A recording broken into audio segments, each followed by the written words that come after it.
My name has been a matter of concern to me over the years. It's an unusual name, Harvey Pekar. I mean, Harvey doesn't go well with Pekar, not in a conventional sense at least. I read in various places that Harvey is of a Celtic, Germanic, French origin, while Pekar is a Slavic name. Now, strangely, I'm neither Celtic, Germanic, French, or Slavic. When I was younger, my acquaintances used to tease me because of my name. They'd say, Harvey pees in his car. Once my best friend made an admittedly witty remark. He said, "What comes after the dining car?" "The Pekar." Despite this, we remained friends. Later, some people started calling me Harvey Pekar. I didn't like that. Then there were those who referred to me as Harvey the Rabbit. I thought they were being quite clever. But I was a physically strong and determined young man, and as time went on, I gained the respect of my peers in one way or another. For a while, I forgot about it. It was as if I was named John Smith. Now, I was married at an early age. My first wife would later become my first ex-wife. My first wife, she thought I had an excellent name. She convinced me that I did. It was a unique name, a name with character. So I was married in the summer of 1960 and promptly got a telephone. Now, the next spring, the new telephone book comes out. And imagine my surprise when I turned to see my name, then in addition to me, another Harvey Pekar was listed. Now, I'm listed as Harvey L. Pekar. My middle initial is Lawrence. He was simply listed as Harvey Pekar, therefore a purer listing. But I learned to accept it. Each year I'd feel less strongly as I saw the other Harvey Pekar's name. Then in 1966, I noticed that a third Harvey Pekar was listed in the phone book. Now this filled me with curiosity. How could there be three people with such an unusual name in the world, let alone in one city? I once got a long-distance telephone call at midnight for a Harvey Pekar or some woman calling from Florida. I didn't know who she was. She'd mistaken me for one of the other two Harvey Pekars. Now, the call caused me to wonder what sort of person he was, right? Well, of course, I had no way of knowing. Except one day, a person I worked with expressed her sympathy concerning what she thought to be the death of my father. Now, I knew my father to be alive and in good health, and I asked her where she'd gotten the notion he had died. She pointed out this obituary notice in the newspaper for a man named Harvey Pekar, and one of his sons was named Harvey. These were the other two Harvey Pekars. Well, 6 months later, Harvey Pekar Jr. died. And although I met neither man, I was filled with sadness. What were they like, I thought? It seemed that our lives had been linked in some indefinable way. Well, the next year, the telephone directory contained only my name. And then 2 years later, another Harvey Pekar appears in the telephone book. What kind of people are these? Where do they come from? What do they do? What's in a name? Who's Harvey Pekar?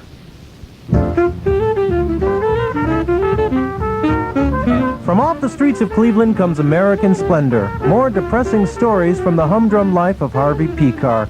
Featuring Monica Horan, Richard Kuhlman, David O'Shea, Steve Sheridan, and Dan Castellaneta as Harvey Pekar. Now, my day gig is working as a file clerk in the Cleveland VA hospital, but I've been writing underground comic book stories since 1972. I got started because I like what the underground artists of the 1960s were doing. They were dealing with stuff that hadn't been dealt with before. So I said to myself, why stop with what these guys are writing about? The counterculture of the 60s. I thought, why not do a comic about my life? The life of a file clerk in Cleveland. I mean, my life is as interesting as the next guy's life, which is also interesting. They're all interesting. So I wrote some stories using panels and thought balloons, word balloons, stick figures. I don't draw good, folks. And I made a little storyboard. I was pleased with them. So then I started asking around trying to figure out how much it would cost to publish my own comic book. Now, I live real simple and cheap, you know. I don't have a car. I eat cheap food, like maybe I'll have 2 hot dogs and some potato chips for supper. So I found that I could save up enough bread in 1 year to publish a comic book. That settled it. I'll print it, and if I lose money, so what, right? So now I publish American Splendor, and I'm really glad I did. Now, let me tell you one of the depressing stories from my humdrum life. Like this one I call Rip-Off Chick. It takes place in the summer of 1975. Now, at this point in my life, I am desperately lonely and horny. My buddy Freddie, who is visiting me from Brooklyn, and I are at the local neighborhood delicatessen. Hey, Harvey, what's the matter? You look glum. Last time I saw you was like, what, 2-3 weeks ago. You said everything was fine. Yeah, well, that was then, and this is now, you know, and everything's all messed up. You know how that is. You try to get it together, and you think you do it for a while, and then things fall apart. So you try again, and it takes you 10 years, but you finally think you're in good shape, and then something else comes along and rips the props from underneath your life, and by then you're old and you die. Grim, ain't it? Oh. Yeah. What about you? I hear you've been trying to pick up women at the encounter sessions at the Unitarian Church. How you been making out? That's all over with. They threw me out. They threw you out for what? Well, you know, okay, there's a couple ways you can try to get over in those meetings. You can act real compassionate, like you're a real true friend of women. Yeah. Or you can say some outrageous stuff and throw the meeting into a turmoil. So, well, you know me. I don't shy away from controversy. I stood up and I said, a guy should never pay a woman's way on a date unless he's got an ass from her. That way, he's paying out of appreciation and not in bribery. They threw you out for saying that, Freddie? Yeah, out the door. Yeah, well, Freddie, you gotta expect that. You're a controversial dude. So we're sitting down eating, and I spot this couple at another table. This woman, about 32, was with this local punk biker. She seems familiar to me. Her conversation's full of trendy words and phrases. So controlled. I eavesdropped for a while, Schwab. Deja vu. and then I finally figure out who she is. Freddie, you know who that is? Come on. Carla Murray. Carla Murray, man. I haven't seen her, what, 10, 12 years? I knew her back when I was living around 105th Street. She was about, I don't know, 18 at the time. I didn't know her too well, but people told me she was a hooker. She's married to that guy who was a junkie. He got busted. As a matter of fact, he ain't too long out of the joint. Yeah, she's kind of weird. She had this middle-class background. Her father was some kind of college professor. Look at her. You see that red hair? It used to be black. I wonder what she's been doing. A couple days later, I'm up at the delicatessen again, and I spot her at the table. So I sit down and reacquaint myself. Yeah, I wrote for Downbeat for a couple of years, but lately I've been concentrating on these avant-garde comic books because, you know, comics are words and pictures, and you can do anything with words and pictures. I came on like a fool, but she seemed to dig me. She even tried to give me her telephone number, but for some crazy reason I turned it down. Nah, that's okay, baby. I'll see you around. I'll get it from you next time, all right? And damn if my phony bravado didn't impress her. Do you realize you're the first man who's ever turned down my number? Now, at this point, I should have realized that any woman that would fall for the jive line I was handing out had to have something serious wrong with her. But not me. The next day I thought it over, and I came to the conclusion, as desperate as I was a fool not to get her number. Well, it wasn't listed in a telephone directory, so I called a buddy of mine to get it, and then I called her to chew the fat. Hey, how'd you get my number? She was even impressed with the ingenuity I'd shown to be able to reach her. Now, could this be the start of something wonderful? Well, we meet up at the corner. After that, I took a course in computer programming, and then I got a job at Foremost. I got caught up on a few things I was wondering about, like her husband.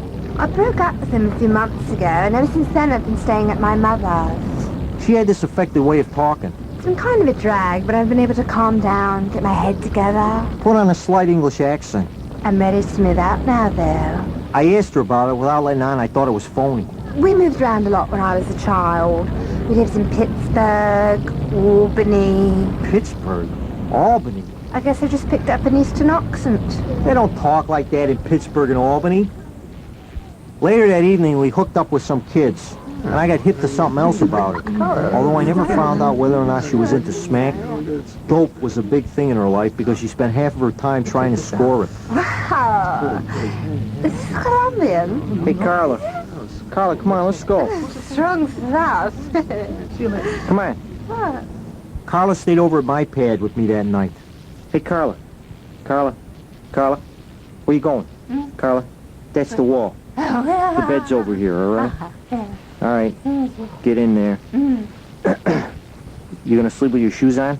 I didn't think so. No. Here. Thank you. All right. And just tuck you in here. Hey. What? You've got a nice bone structure.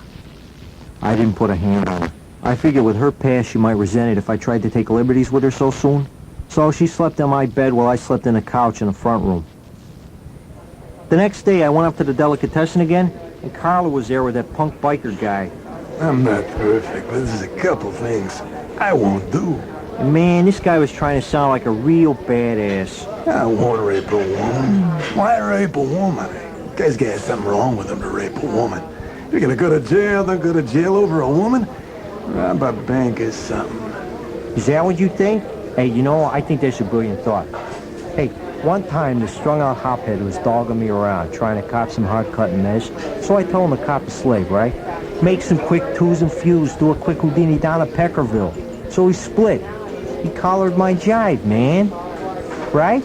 Yeah. The guy was so dumb he might not have known I was putting him on. But he just sat there and took it. Later that night, Freddie, who had been staying at my place on and off, and I were back in my padded sleep. Freddie was in the front room and I was in the bedroom asleep. I woke up in the middle of the night thinking I heard a noise at the door. Then I went back to sleep. A little while later... Hey, Harvey, answer the phone. What? The phone! Aw, man. Freddie, why don't you get that? Freddie? Harvey, get the phone. Yeah? Hi, this is Carla. Oh, hi. I was at your place a little while ago, but I couldn't wake you up. Uh-huh. Yeah, well, I'm awake now. Check outside your door. I left you something to eat. So I go out to take a look, and there's this takeout Italian dinner in a bag outside the door. Aw, man. Damn it, Freddie. Why didn't you wake me up when you heard something at the door? What? I could have gotten late tonight. Wait a minute. Oh, man. How could I miss an opportunity like Hey, this? take it easy, relax. Harvey, what's the matter with you? God, I didn't hear a thing. Don't worry, though, Harvey. Hey, you know, you're gonna get the pussy sooner or later. Sure enough, he was right. The next day, she called me up on the telephone. She told me she was scared because she wanted to break up with this biker. He's threatening me, physically. Don't worry about that guy. He's all mild. Come on, he won't bother you, all right? All right. Thanks, Harvey. Harvey, What? want to come over for dinner? Sure. Her mother was out of town. So I was checking the place out, and I ran across this banjo, right? Hey, Carla, you play this? Well, I'm not so good at it yet, but I'm going to take some lessons. Take lessons, shit. I'd like to see her take lessons. She uses this thing as a prop. Well, after eating, we went up to this bar, where she put me through all kinds of changes, talking to everybody in the place but me, while I bought her drinks. Is this a Long Island iced tea? I'm sorry, is that your drink? It's my drink. I'm very sorry. Did you say something? Come on, Carla, let's go. Carla, Carla, let's go. What's the matter? I can sense you're upset. Oh, you can sense it, huh? Yeah, I have the ability to sense what other people are feeling. I can pick it up even when I don't want to. Sometimes it drives me nuts. What do you mean, like ESP? Uh-huh. Oh, brother. Oh, well, now that you mention it, I wish you'd have spent a little more time with me back there. I mean, I don't want to sound like a male chauvinist or anything, but I was the guy buying your drinks. Relax. I like you. Don't be upset because I talk to other men. Open yourself up. Relax. You're so controlling. The next day, I talked to a guy at work about what had happened that night. His younger sister was tight with Carla once. Yeah, she didn't spend 5 minutes with me all night, and then she gives me this ESP shit. Uh-huh. Well, you've got to explain that to her. There's no point in your going out together if you don't spend any time with each other. Yeah, right. By the way, how old is she? She says she's 28, but I know she's older than that, ain't she? Well, let me put it to you this way, Harvey. She was a year ahead of my sister in school, and my sister's 31.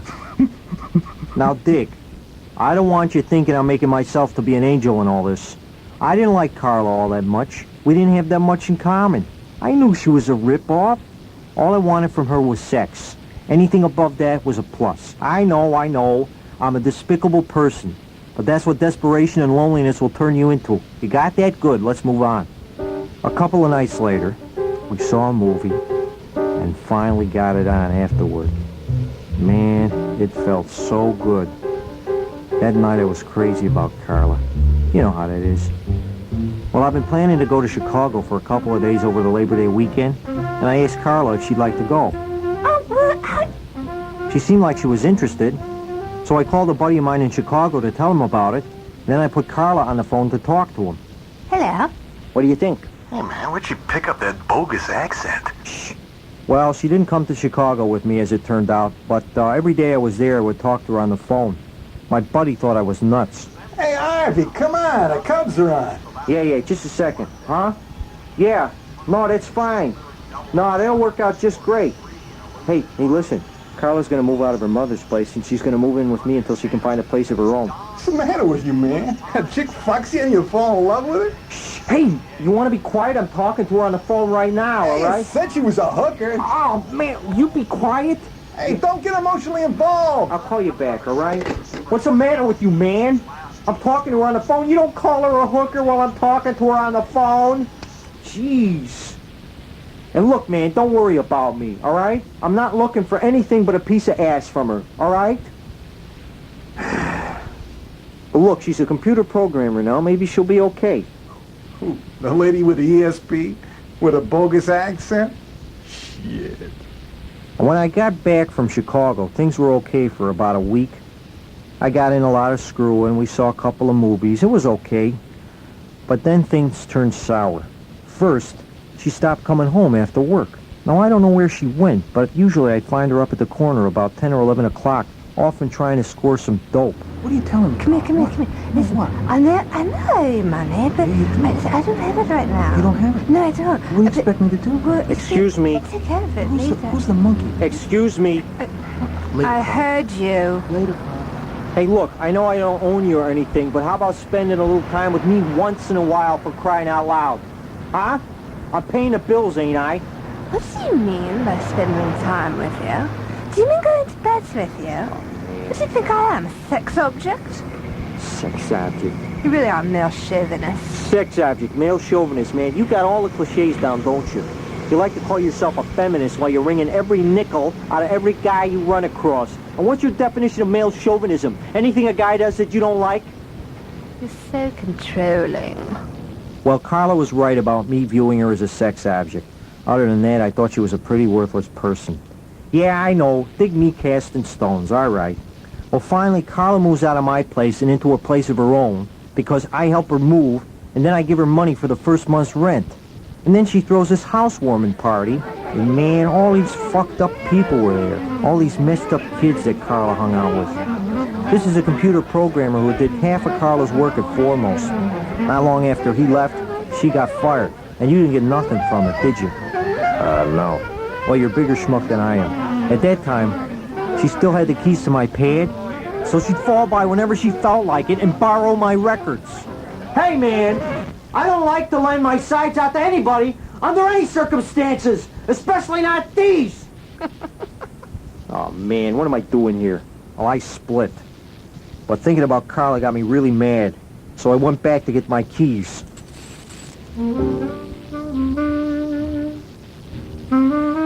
What happened to her after that? Well, she kept on going the way she'd been going for a while, and then packed up her banjo and took off for Europe. She met some 21-year-old Moroccan kid there, brought him back to Cleveland and married him. After a few months, they split town. I don't know what happened to her after that. The whole thing was sordid and disgusting. I got involved with Carla because I was going crazy from loneliness. So I traded one kind of bad for another, knowing pretty much what I was doing, but doing it anyway. If I had to do the same thing over, under the same circumstances, I probably would. Nothing happening tonight. Maybe I'll make it up to the corner.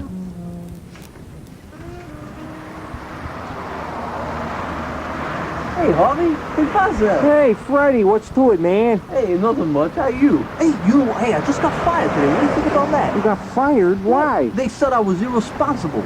I told them that was the most outrageous, inconceivable injustice ever perpetrated. Oh, yeah, you told them that, huh? Yeah. Yeah, well, they might have had a point, Freddie. What? Come on, man. You get a job working the switchboard at the college. Half the time I call you, you don't even answer the phone, man. Yeah, Can you well, dig it? An operator doesn't answer the phone? Yeah.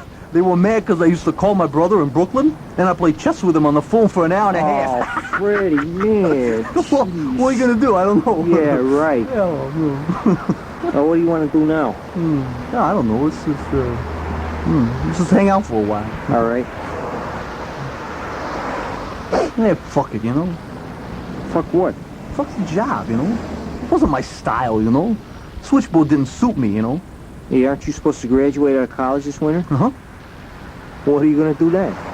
Well, you know, like... You have what to do go to mean? work, right? Oh, yeah. But you don't know how to do anything. You're lazy.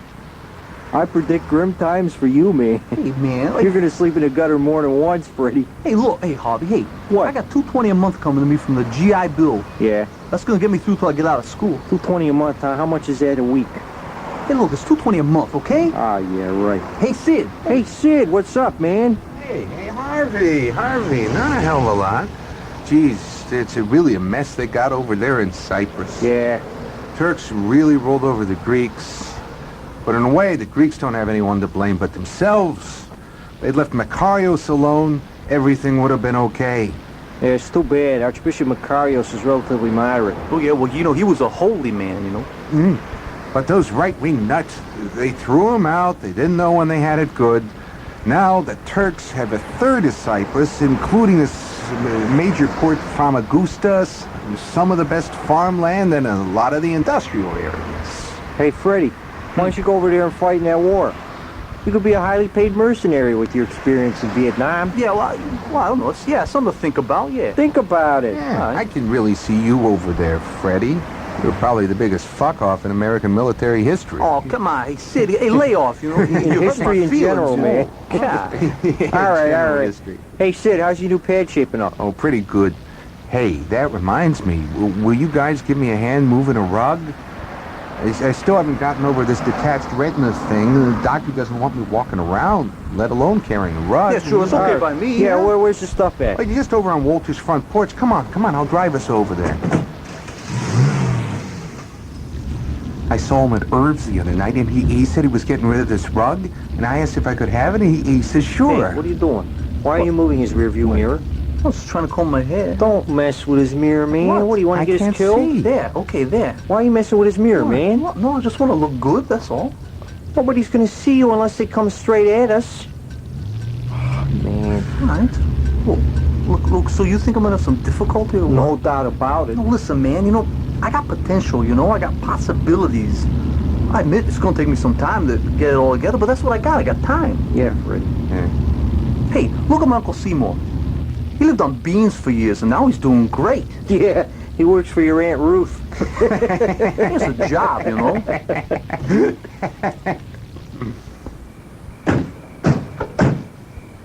Okay, here's the stuff. Where? This? Yeah. Is this a rug?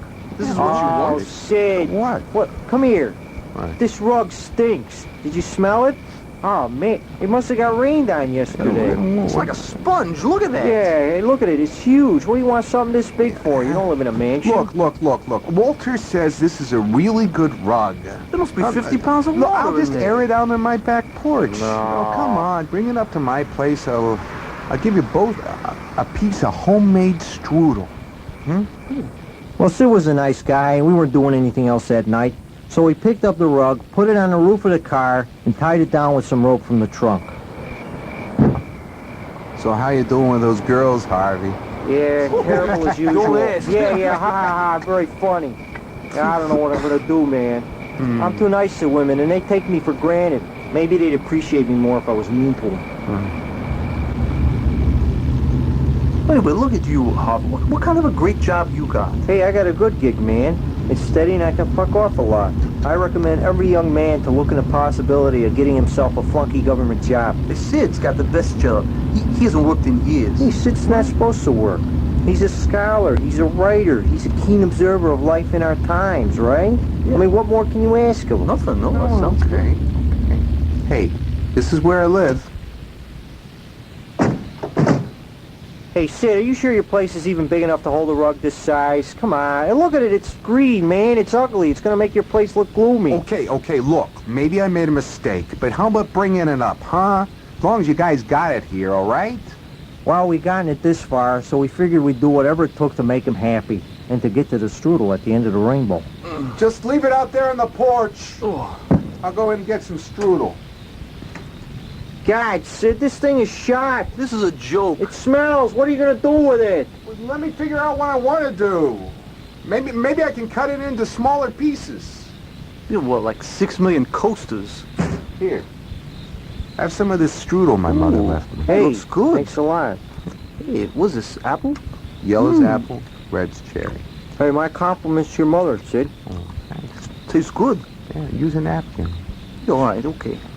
Hey, Hey, look at that moon. It's a big moon. Yeah, it's a nice night. Yeah. Yeah. What's that, full moon? Well, it's almost a full moon. It's not quite. They have a name for that kind of moon, don't they? It's called almost a full moon. It's not quite. Well, it's the shadows, like a fingernail is missing. It's just a little... Oh, you mean like the moon's got a hangnail or something? Yeah, it's like... Yeah, it's just like that's what's missing. And tomorrow night it'll be... It'll grow back in. No, yeah. Yeah.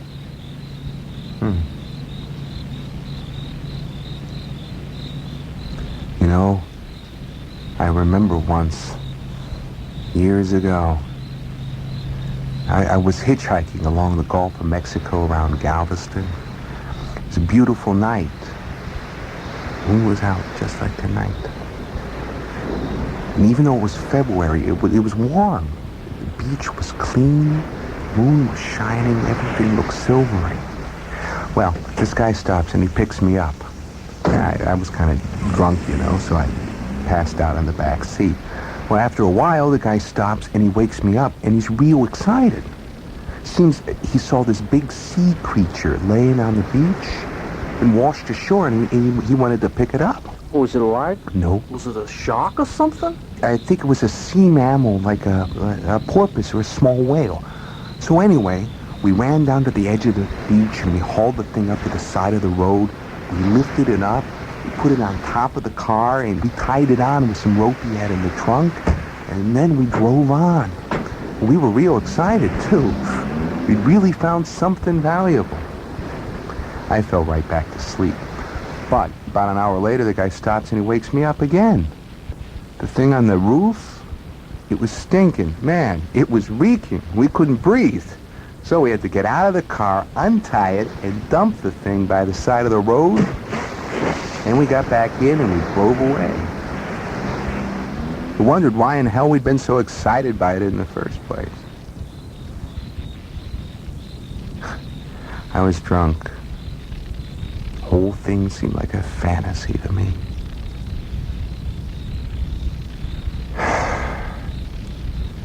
It's funny.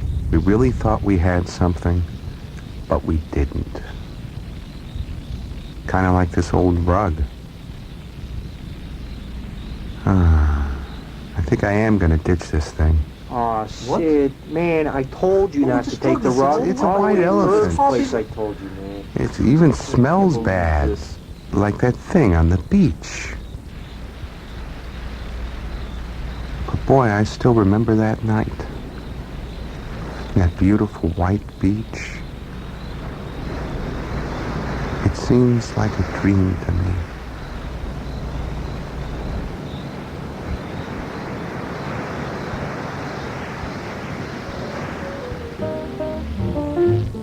American Splendor featured the vocal talents of Monica Horan, Richard Koolman, David O'Shea, Steve Sheridan, and Dan Castellaneta as Harvey. It was adapted and directed by Vince Waldron from stories by Harvey Pekar. The instant theater production of American Splendor was first presented on stage at Theater in Hollywood, California, and it was produced for radio by Bob Carlson at KCRW in Santa Monica. Executive producer, Jacqueline Delorier.